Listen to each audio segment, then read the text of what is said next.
आप जो जैनू की शादी के प्लान्स बनाकर बैठी है ना, ये तो मैं पूरा होने नहीं दूंगी। आप अपनी एनर्जी वेस्ट मत करें, आपकी सेहत के लिए नुकसान है। जैनू मेरा बेटा है, उसकी परवरिश मैंने की है, उसकी शादी भी मैं करूंगी। तुम्हें तो अपनी सहेलियों से और पार्टी से फुर्सत ही नहीं मिलती, इसलिए तुम्हें परेशान होने की कोई जरूरत नहीं है। जैनू को मैंने पैदा किया है और उसकी शादी का फैसला मैं ही करूंगी। उसके बाप को मैंने पैदा किया है। तुम उस वक्त कहाँ थी जब वो सारा दिन रोता रहता था? पेरेंट टीचर मीटिंग में जाना हो तो मैं जाती थी, उसको स्कूल जाने से लेकर लंदन जाने तक मैं ही जाती थी। मैंने उसे पाल पोस के जवान किया, पढ़ाया लिखाया। अब वो अपने बाप का बिजनेस संभाल रहा है तो तुम्हारी ममता जाग रही है। आपने ये सब करके एहसान नहीं किया है, होता है वो भी आपका। मुझे इकराम का बिजनेस संभालना था, पर ज़ाहिरी बात है आप भी तो पोते का ख्याल रखेंगी। आपके इत्तला की अर्ज है, अगर इकराम के इंतकाल के बाद अगर मैं बिजनेस नहीं संभालती ना तो हम सब भूखे मर रहे होते। जैनू की तालीम के सारे खराजात तो मैंने उठाए। एक माँ को ऐसी बातें करते हुए शर्म आनी चाहिए। और दादी जैनू की माँ के बगैर शादी के प्लान्स बना के बैठी हैं और कुछ मुझे बताया भी नहीं है, तो ये बात भी तो बाइस से शर्म है। मेरी बात सुन लें आप, मैंने जैनू के लिए लड़की पसंद कर ली है। हमारे स्टेटस के लोग हैं और बहुत बड़ी बिजनेस फैमिली से बिलोंग करती है वो।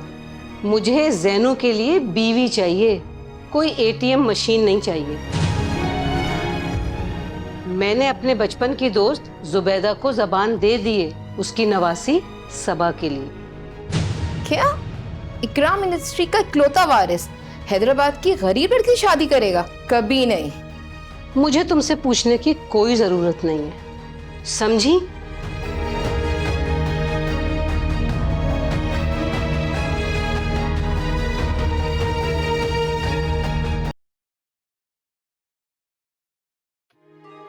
आज आप फिर आ गए, आइए अंदर तशरीफ लाइए। आप मेरे बारे में सबा को इन्फॉर्म कर दीजिएगा प्लीज। बदकिस्मती से आज वो घर पे नहीं है। वैसे आप भी बड़े अजीब आदमी हैं। उस दिन आप आए और अचानक गायब हो गए। उस दिन जितना भी खाना आपके लिए पका था वो सारा मुझ गरीब को खाना पड़ गया था। सबा को बता दीजिएगा कि जानू आया था। बेफिक्र हो जाए, आपका पैगाम पहुंच जाएगा। बहुत शुक्रिया।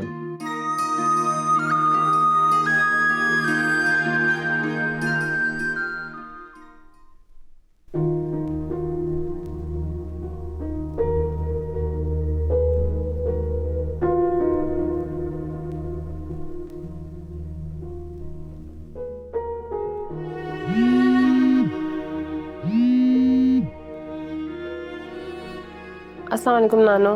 वालेकुम अस्सलाम। ये बताओ तुम फोन क्यों नहीं रिसीव करती हो?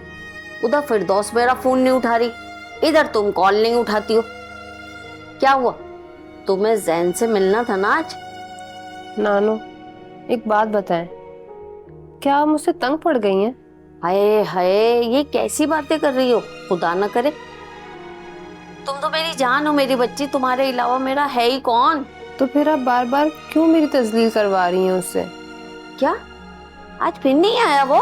जी हाँ, पूरे 2 घंटे में रेस्टोरेंट में उसका इंतजार करती रही लेकिन वो नहीं आया। ओहो, ये तो बहुत ही बुरा किया उसने।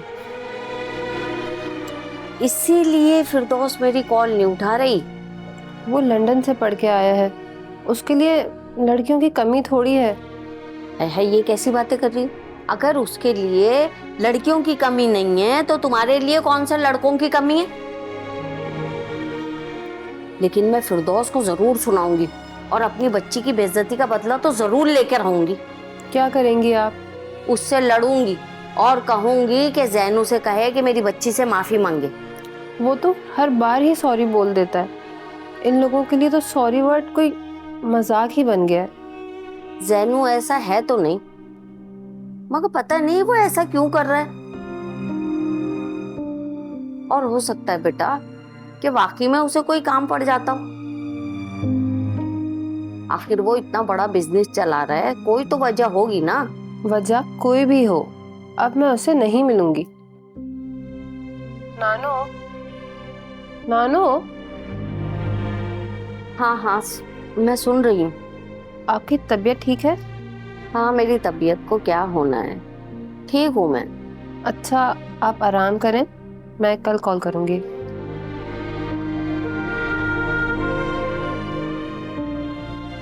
नानो भी अजीब हैं, अमीरों की नफ्सियात जाने बिना ज़ैनों से मेरी शादी के ख्वाब सजाकर बैठ गई हैं।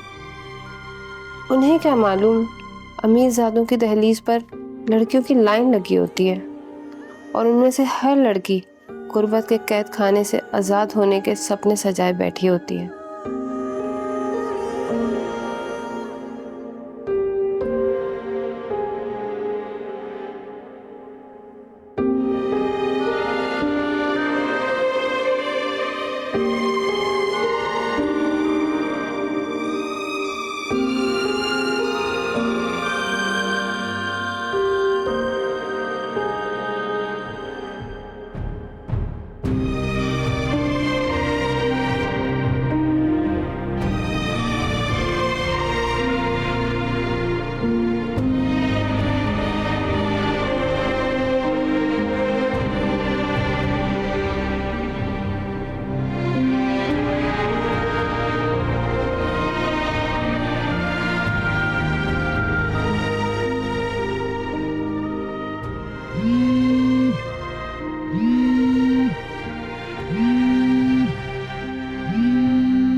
ये फिरदौस कॉल क्यों नहीं रिसीव कर रही?